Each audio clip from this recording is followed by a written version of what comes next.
Assalamu aleykum wa rahmatullahi taala wa barakatuhu.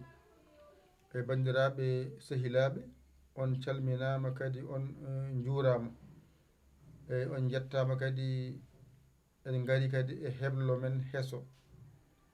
En jii ɗum ɗo henne ko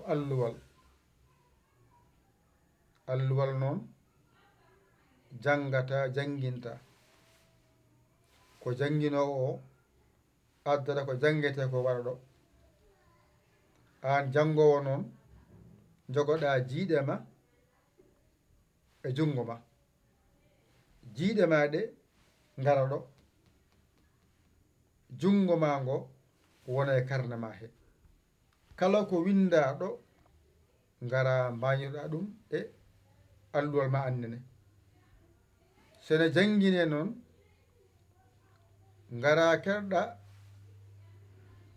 keɗoɗa janginowo mo ko jangintuma ko. Kanko woni kaalowo, an gona keɗotoɗo ƴeewowo. An jogo ƴewde e heɗade, kanko o jogo haalde e windude. Kanko janginowo ma o jogo haalde e windude. Anne jangowo jogoɗa heɗade e darde.